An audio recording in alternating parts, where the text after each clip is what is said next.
కొరింథీయులకు రాసిన మొదటి పత్రిక మొదటి అధ్యాయము 9వ వచనం. మన ప్రభువైన యేసుక్రీస్తును తన కుమారుని సహవాసమునకు మిమ్మల్ని పిలిచిన దేవుడు నమ్మదగినవాడు. దయచేసి కూర్చోండి. మన ప్రభువైన యేసుక్రీస్తు తన కుమారుని సహవాసమునకు మనల్ని పిలిచిన దేవుడు నమ్మదగినవాడు. చిన్న ప్రార్థన చేసుకుందాం. మమ్మల్ని మిక్కిలిగా ప్రేమించిన మా పరలోకపు తండ్రి, మీ పాదములకు స్తోత్రములు వందనాలు చెల్లిస్తున్నాం. మాకు ఇచ్చిన మరో దినాన్ని బట్టి వందనాలు. ఈరోజు మేము సజీవ లెక్కలో ఉన్నామంటే కేవలం అది మీ కృప మాత్రమే. ఈరోజు మేము విధంగా మీ సన్నిధిలో చేరి మిమ్మల్ని ఆరాధించే గొప్ప భాగ్యాన్ని మీరు మాకు ఇచ్చారు. అందుని బట్టి మీకు వందనాలు. మీరు మాకు జ్ఞాపకం చేస్తున్న మీ వాక్యాన్ని బట్టి వందనాలు. మీ కుమారుని సహవాసంలోకి మమ్మల్ని పిలిచిన దేవుడు మీరు నమ్మదగినవాడు. మా జీవితాల్లో ఎంతైనా నమ్మదగిన వాడుగా ఉండి ఇంతవరకు మీరు మమ్మల్ని నడిపించారు. అందుని బట్టి మీకు వందనాలు. మీరు మాతో మాట్లాడండి, మా హృదయాలను సిద్ధపరచండి. ఆత్మతో సత్యంతో మిమ్మల్ని ఆరాధించే అనుభవంలోకి మమ్మల్ని నడిపించమని వేడుకుంటున్నాం. ప్రభు, నాకు కూడా కావాల్సిన మాటలను దయచేయండి. మీ నా మహిమార్థంగా నన్ను వాడుకోమని వేడుకుంటున్నాం. మా సమయాన్ని అంతటినీ మీ చేతికి అప్పగిస్తూ యేసుక్రీస్తు నామంలో అడిగి వేడుకుంటున్నాను తండ్రి. మనం నమ్మే దేవుడు మనతో సహవాసం చేయాలని ఇష్టపడే దేవుడు. ఈ వాక్యంలో చదువుకున్నట్టు తన కుమారుని సహవాసమునకు మనల్ని పిలిచిన దేవుడు మనల్ని పిలిచింది తన కుమారుని సహవాసంలో మనం ఉండడానికి.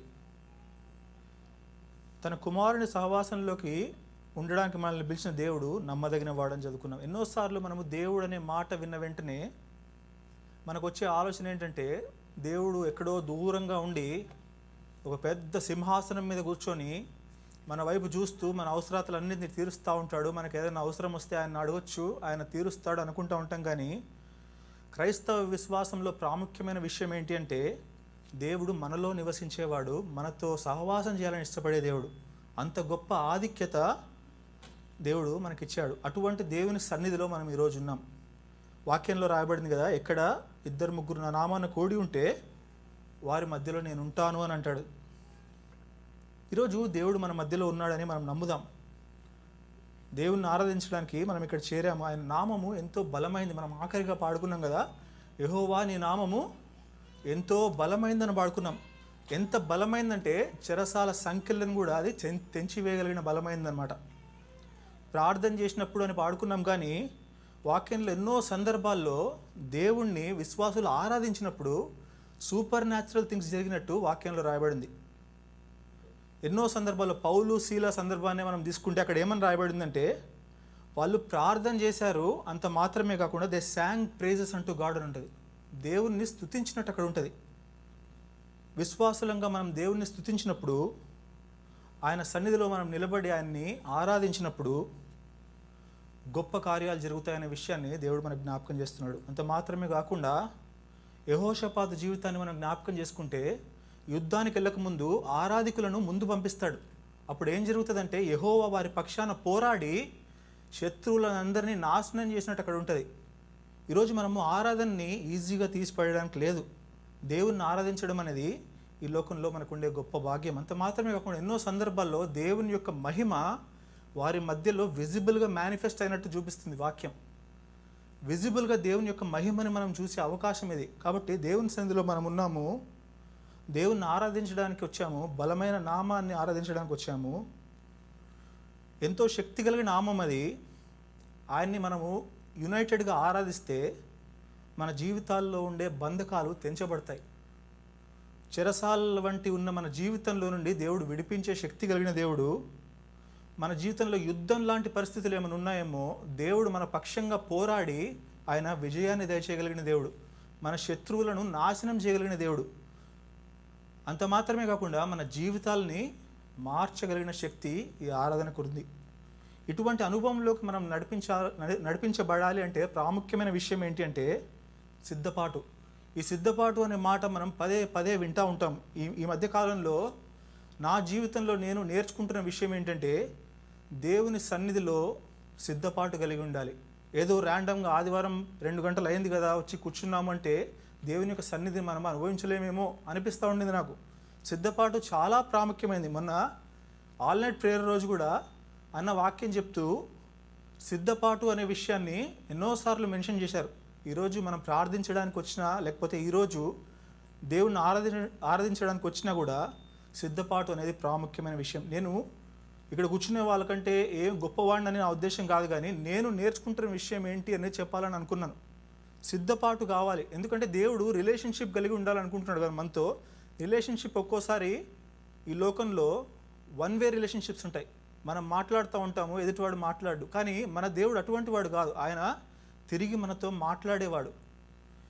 ఏలియా జీవితంలో మనకందరికీ బాగా తెలుసు కదా, అక్కడ ఏమైందంటే మెల్లనైన స్వరంతో దేవుడు ఏలియాతో మాట్లాడినట్టు మనం చూస్తాం. ఎ స్టిల్ స్మాల్ వాయిస్ అని ఉంటుంది అక్కడ. ఆ పదాలు నేను చదువుతాను. మిక్కిలి నిమ్మలముగా మాట్లాడు ఒక స్వరం వినబడెను అని. దేవుని యొక్క స్వరాన్ని మనం వినాలంటే సిద్ధపాటు ఎంతైనా ప్రాముఖ్యం. సమూయేలు జీవితంలో కూడా మనకు తెలుసు, దేవుడు 3 సార్లు సమూయేలుని పిలుస్తాడు. సమూయేలు పరిగెత్తి ఏలీ దగ్గరికి వెళ్తున్నట్టు మనం చూస్తాం. 3వసారి తన సిద్ధపాటుతో నీ దాసుడు ఆలకిస్తున్నాడు, మాట్లాడు ప్రభువా అన్నప్పుడు దేవుడు తనతో మాట్లాడినట్టు మనం చూస్తాం. ఈరోజు సిద్ధపాటు ఎంతో ప్రాముఖ్యమైనది. ఎన్నోసార్లు మనం దేవుని సన్నిధిలో ఉన్నప్పుడు డిస్ట్రాక్షన్ వస్తూ ఉంటుంది. సులువుగా చిక్కులు పెట్టు పాపం అనే మాట నేను ఎప్పుడు గుర్తుపెట్టుకుంటా. సులువుగా చిక్కులు పెడుతుంట పాపం. డిస్ట్రాక్షన్ ఎట్లా వస్తుందంటే, ఒక చిన్న ఎగ్జాంపుల్ ఇస్తాను. నా నా నా పర్సనల్ లైఫ్లో జరిగే ఎగ్జాంపుల్. నిలబడిన మనిషిని బట్టో, లేకపోతే వాళ్ళ స్టైల్ని బట్టో, లేకపోతే వాళ్ళ యొక్క మూమెంట్స్ని బట్టో, ఏదో ఒక విషయాన్ని బట్టి మనం డిస్ట్రాక్ట్ అవుతాం. డిస్ట్రాక్ట్ అవుతే ఏం జరుగుతుందంటే దేవుని సన్నిధి మనతో ఉండదు. నిన్న ఒక పాత ఫ్రెండ్ నాకు ఫోన్ చేశాడు. దాదాపు ఒక 45 నిమిషాలు మాట్లాడాడు.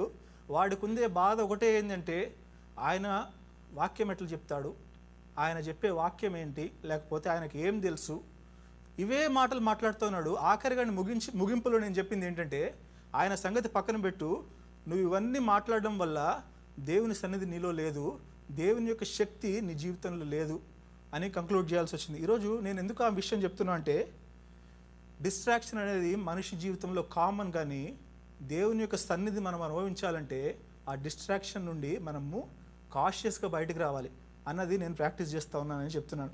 ఇంకొక విషయం నేనేం ప్రాక్టీస్ చేస్తూ ఉన్నానంటే, ఇక్కడ నిలబడినప్పుడు నేను ఎవరినో సంతోషపెట్టాలని కాదు నా ఉద్దేశం. నేను ఈ మాటలు మాట్లాడితే అందరూ సంతోషపడతారు, నన్ను పొగుడుతారు అన్న ఉద్దేశం ఏమాత్రం ఉండకూడదు అన్న విషయాన్ని నేను ప్రాక్టీస్ చేస్తూ ఉన్నాను. పౌలు గలతీయులకు రాస్తూ అంటాడు కదా, నేను మిమ్మల్ని సంతోషపెడితే క్రీస్తుకు దాసుడిని గాను అంటాడు. క్రీస్తుని మనం సేవించాలంటే ఎవరినో సంతోషపెట్టాలని మనము దేవుని పని చేయకూడదు. అంత మాత్రమే కాకుండా మోషే జీవితం మనకు తెలుసు. ప్రభువా, నోటి మాంద్యం కలిగిన వాడిని నేను అని అంటాడు. అప్పుడు దేవుడు ఏమని రెస్పాండ్ అవుతాడు మోషేకి, నువ్వేం భయపడొద్దు, నీ నోట్లో నా మాటలను ఉంచుతా అంటాడు. ఈరోజు ప్రాముఖ్యమైన విషయం ఏంటంటే సిద్ధపాటు కలిగిన హృదయం. సిద్ధపాటు కలిగిన హృదయం ఉన్నప్పుడు దేవుడు తన సన్నిధిని మన మధ్యలో ఉంచుతాడు. ఆయన సన్నిధిలో మనం ఉండి ఆయన ఆరాధించినప్పుడు అద్భుతమైన కార్యాలు జరుగుతాయి. మన జీవితాల్లో మనం ఊహించలేని కార్యాలు జరుగుతాయి. దేవుడు ఎప్పుడు మనతో మాట్లాడాలని ఇష్టపడే దేవుడుగా ఉన్నాడు. కానీ ప్రశ్న ఏంటంటే, మనం సిద్ధంగా ఉన్నామా? ఈరోజు అటువంటి అనుభవంలోకి దేవుడు మనల్ని నడిపించును గాక. సిద్ధపడిన హృదయము దేవుని సన్నిధిలో ఆయనతో ఎన్కౌంటర్ జరుగుతుంది. ఆయనతో ఎన్కౌంటర్ జరిగినప్పుడు నిజమైన ఆరాధన మన హృదయంలో నుంచి వస్తుంది. ఆత్మతో సత్యముతో ఆరాధించడం అనే మాట మనకు తెలుసు కదా. ఆత్మతో సత్యముతో ఆరాధించే అనుభవంలోకి దేవుడు నడిపిస్తాడు. సిద్ధపాటు లేని హృదయం ఉంటే, ఆ మాట మాట్లాడడానికి కూడా నాకు భయంగా ఉంది, కానీ ఏమైనా అవుతుందంటే, సిద్ధపాటు లేని హృదయం దేనికి లీడ్ చేస్తుందంటే ఇల్యూషన్ ఆఫ్ వర్షిప్. ఆరాధిస్తున్నామనే మాయలో మనం ఉండే అవకాశం ఉంటుంది.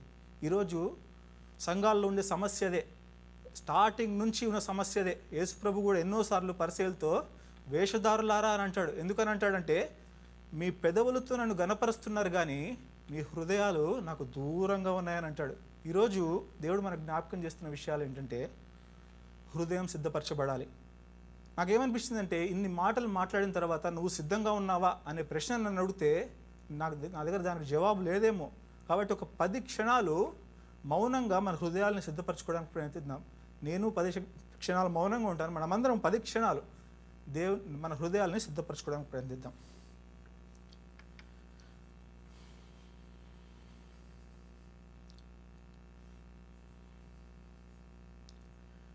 మమ్మల్ని మిక్కిలిగా ప్రేమించిన మా పరలోకపు తండ్రి, మీ పాదములకు స్తోత్రములు, వందనాలు. సర్వశక్తి కలిగిన దేవుని సన్నిధిలో మేము ఈరోజు ఇక్కడ ఉన్నాం ప్రభా. మీ నామము ఎంతో బలమైంది. మా హృదయాలను సిద్ధపరచండి ప్రభా. మీ యొక్క మెల్లనైన స్వరాన్ని మేము వినాలని ఇష్టపడుతున్నాం ప్రభా. మా మధ్యలో ఉండే డిస్ట్రాక్షన్స్ అన్నిటిని దూరపరచండి. మా హృదయాలను సిద్ధపరచండి. మీ మహిమను మాకు చూపించండి ప్రభా. మా జీవితంలో ఉండే ప్రతి పరిస్థితిని మార్చగలిగిన దేవుడు, ఆత్మతో సత్యంతో మిమ్మల్ని ఆరాధించే విధంగా మమ్మల్ని సిద్ధపరచమని వేడుకుంటూ యేసుక్రీస్తు నామములో అడిగి వేడుకుంటున్నాను తండ్రి.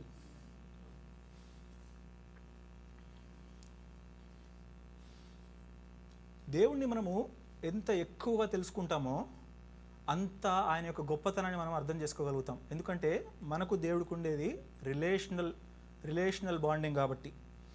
ఎంత ఎక్కువగా మనం దేవుని తెలుసుకుంటే ఆయన యొక్క శక్తి, ఆయన యొక్క నామంలో ఉండే శక్తి మనకు అర్థమవుతుంది. ఆయన యొక్క నామంలో ఉండే శక్తి మనకు అర్థమైనప్పుడు జీవితంలో ఎటువంటి పరిస్థితి మనం ఎదుర్కొన్నా కూడా ఆయన్ని ఆరాధించడానికి మన హృదయం సిద్ధంగా ఉంటుంది. వాక్యంలో ఎన్నో సందర్భాల్లో ఇటువంటి పరిస్థితులు మనం చూస్తాం. యోబు జీవితాన్ని మనం చూస్తే సమస్తాన్ని కోల్పోతాడు. ఈ లోకంలో ఎవరు ఊహించలేనంత నష్టాన్ని యోబు పొందుతాడు. అంత నష్టపోయిన తర్వాత అక్కడ రాయబడిన మాటలు ఏంటంటే హీ అరోజ్ అండ్ వర్షిప్డ్ అని ఉంటుంది. అది ఊహించలేని విషయం. అక్కడ ఏమని ఆరాధిస్తాడు యోబు? యెహోవా ఇచ్చెను, యెహోవా తీసుకొని పోయెను, యెహోవా నామమునకే స్తుతి కలుగునుగాక అని అంటాడు. అంత మాత్రమే కాకుండా హబక్కుకు ప్రార్థన కూడా మనకందరికీ బాగా తెలుసు. అంజూరపు చెట్లు పూయకపోయినా కూడా, ద్రాక్ష చెట్లు ఫలింపకపోయినా కూడా, నా జీవితంలో నాకు ఏమీ లేకపోయినా కూడా నేను యెహోవా యందు ఆనందిస్తా అంటాడు. అటువంటి అనుభవంలోకి మనం నడిపించబడాలన్నది దేవుని యొక్క ఉద్దేశం. ఈరోజు నాకు ఒక మాట గుర్తొస్తాడు. విశ్వాస సహితమైన ప్రార్థన రోగిని స్వస్థపరుస్తుంది అనే మాట మనకందరికి బాగా తెలుసు. ఈరోజు దేవుడు నాకు జ్ఞాపకం చేస్తున్న మాట ఏంటంటే విశ్వాస సహితమైన ఆరాధన దేవుడికి ఎంతైనా ప్రీతికరంగా ఉంటుంది. ఈరోజు మన పరిస్థితుల్లో ఏ విధంగా ఉన్నా కూడా మనం నమ్మే దేవుడు శక్తి కలిగిన వాడు అనే విషయాన్ని మనం జ్ఞాపకం చేసుకొని విశ్వాసంతో ఆయన్ని ఆరాధిద్దాం. నీతిమంతులంగా తీర్చబడ్డ మనము విశ్వాసం మూలంగా బ్రతుకుదాం. ఎన్నోసార్లు మనకు ఎదురయ్యే పరిస్థితుల్లో ఆ పరిస్థితి ఎందుకు అట్లా జరిగింది, లేకపోతే ఇది అట్లా జరిగి ఉంటే ఇటు చేసి ఉంటే అది జరిగిండకపోవచ్చేమో అని మనం ఎవాల్యుయేట్ చేయడానికి ట్రై చేసి ఆ తర్వాత దేవుడిని నమ్మడానికి ప్రయత్నిస్తాం. కానీ అది ద అదర్ వే అరౌండ్ జరిగిందంటే దేవుడు ఎంతో సంతోషంగా ఉంటాడు. మనము దేవుడిని నమ్మితే ఆ పరిస్థితి ఎందుకు అట్లా జరిగింది అనేది ఇట్ విల్ మేక్ సెన్స్. నేను దాన్ని ఇంగ్లీష్లో కూడా చెప్పడానికి ప్రయత్నిస్తాను. We don't try to make sense of the situation that we are going through so that we can believe, కానీ we believe so that the situation that we are going through make sense. మన పరిస్థితులు ఒక్కోసారి మనకు అర్థం కావు. అర్థం చేసుకొని నమ్మడం కంటే దేవుడు శక్తి కలిగిన వాడని నమ్ముదాము. అప్పుడు నీ జీవితంలో ఎటువంటి పరిస్థితులైనా నీకు అర్థమవుతాయి. ఇర్మియా గ్రంథంలో, ఎందుకంటే దేవుడు మన పట్ల ఒక ప్రణాళిక కలిగిన వాడు. ఆయన ఎప్పుడు కంట్రోల్లో ఉండే దేవుడు. మనం మారుతామేమో కానీ మారని మార్పు చెందినవాడు ఆయన. ఇర్మియా గ్రంథం 29వ అధ్యాయం 11వ వచనం మనకందరికీ బాగా తెలుసు. మిమ్మల్ని గూర్చి ఉద్దేశించిన సంగతులు నేను ఎరుగుదును అంటాడు. రాబో కాలం అవి నిరీక్షణ కలిగించినట్లు అవి సమాధానకరమైన ఉద్దేశంలే కానీ హానికరమైనవి కాదు. ఈ వాగ్దానము దేవుడు ఇజ్రాయేలీలకు ఇస్తున్నట్టు మనం చూస్తాం. ఇజ్రాయేలీలు ఎటువంటి పరిస్థితులు ఉన్నప్పుడు బబులోన్లో ఎగ్జైల్స్గా ఉన్నారు, చెరపట్టబడినారు బబులోన్లో. వాళ్ళు అనుకుంటా ఉండింటారు దేవుడు మమ్మల్ని వదిలేశాడేమో, లేకపోతే మా పరిస్థితులు ఇంకా బాగుపడతాయా అని అనుకుని ఉంటారేమో. ఈరోజు జ్ఞాపకం చేసుకోవాల్సిన విషయం ఏంటంటే ఇజ్రాయేలీలు దేవుడు ఏర్పరచుకున్న ప్రజలు. అటువంటి ప్రజలకు దేవుడు చెప్తున్న మాటలు ఏంటంటే మీకు ఇంకో కొంతకాలం శ్రమలు ఉంటాయి, ఇంకొక 70 సంవత్సరాలు మీరు బబులోన్లోనే ఉంటారు. ప్రొలాంగ్డ్ సఫరింగ్ మీ జీవితంలో ఉంటుంది. కానీ గుర్తుపెట్టుకోండి, మీ పట్ల ఉండే ఉద్దేశాలు నాకు తెలుసు. అవి సమాధానకరమైనవి కానీ హానికరమైనవి కాదు. ఈరోజు ఇజ్రాయేలీలకు ఏ వాగ్దానం అయితే దేవుడు చేశాడో ఆ వాగ్దానం మన జీవితాల్లో కూడా అప్లై అవుతుంది. ఎందుకంటే క్రీస్తులో మనము ఏర్పరచబడిన వారం. క్రీస్తులో ఏర్పరచబడిన వారంగా మన శ్రమ కాలము ప్రొలాంగ్డ్గా ఉందేమో, కానీ మనం జ్ఞాపకం చేసుకోవాల్సిన విషయం ఏంటంటే he knows the plans he has for us. ఆ ప్లాన్స్ మనల్ని ప్రాస్పర్ చేయడానికే కానీ అవి హానికరమైనవి కాదు. మన ప్రతి పరిస్థితిలో ఆయన మనతో కూడా ఉండి నడిచేవాడుగా ఉంటాడు. ఆయన కృప మనతో ఎప్పుడు ఉంటుంది. ఈరోజు దేవుడు మనల్ని ఎంకరేజ్ చేస్తున్న విషయం ఏంటి అంటే ధైర్యంగా ఉండు, సర్వశక్తి కలిగిన దేవుణ్ణి నీ పట్ల ఉండే ఉద్దేశాలు నాకు తెలుసు, అవి సమాధానకరములైనవే కానీ హానికరమైనవి కాదు. ఈరోజు ప్రాముఖ్యమైన ప్రశ్న ఏంటంటే, క్రీస్తులో మనం ఉన్నామా? క్రీస్తులో మనం ఉంటేనే మనము ఏర్పరచబడిన వారము. మనం ఏర్పరచబడిన వారంగా ఉన్నప్పుడు దేవుడు మనకు మన పట్ల సమాధానకరమైన ఉద్దేశంలో కలిగిన వాడుగా ఉంటాడు. ఈరోజు క్రీస్తులో మనం ఉన్నామా అన్నది ప్రశ్న. ఈరోజు దేవుడిని మనము నమ్మకపోతే ఇదే మిక్కిలి అనుకూలమైన సమయం అని వాక్యంలో రాయబడింది. ఇదే రక్షణ దినం. ప్రభువైన యేసుక్రీస్తునందు విశ్వాసం ఉంచితే అప్పుడు మనం రక్షింపబడతామని వాక్యం చెప్తుంది. ఎందుకంటే దేవుడు ప్రేమ కలిగిన వాడు. ఆయన ప్రేమను మనము రుచి చూస్తే ఈ లోకంలో మనకు నెమ్మది దొరుకుతుంది. ఎటువంటి నెమ్మది అంటే సమస్త జ్ఞానమునకు మించిన దేవుని సమాధానం అని రాయబడి ఉంటుంది. అంత మాత్రమే కాదు, ఎటువంటి శాంతిని దేవుడు ఇస్తాడంటే ఈ లోకంలో ఎక్కడ దొరకదంటే అటువంటి శాంతి. ఈ లోకం ఇచ్చినట్టుగా ఉండదు. కాబట్టి మీ హృదయాలను కలవరపడనియొద్దండి అని అంటాడు. అటువంటి గొప్ప శాంతి సమాధానంతో ఆయన మనల్ని నింపేవాడుగా ఉంటాడు. ఎందుకంటే ఆయన మనల్ని ప్రేమించే దేవుడు. ఆయన ప్రేమించి మనల్ని సృజించాడు. వాక్యంలో ఏమని రాబడిందంటే he is the one who formed us అని ఉంటుంది. కీర్తనలో మనకు అందరికి బాగా తెలిసిన వాక్యమే, నీవు నన్ను కలుగజేసిన విధం చూడగా నాకు భయము ఆశ్చర్యం కలుగుచున్నాయని అంటాడు. అంత మాత్రమే కాదు, నా తల్లి గర్భమందు నన్ను నీవు నిర్మించిన వాడవు అని అంటాడు. హ్యూమన్ లైఫ్ స్టార్టింగ్ ఒక చిన్న సెల్తో స్టార్ట్ అవుతుంది. జైగోట్ అని మనకందరికి బాగా తెలుసు. అది ఎంత చిన్నగా ఉంటుందంట అంటే గ్రెయిన్ ఆఫ్ శాండ్ సైజులో ఉంటుందంట. నేను అద్దంలో చూసుకుంటా ఉన్నాను. నా ఫార్మేషన్ ఎట్లా స్టార్ట్ అయిందంటే ఒక చిన్న గ్రెయిన్ ఆఫ్ శాండ్తో స్టార్ట్ అయింది.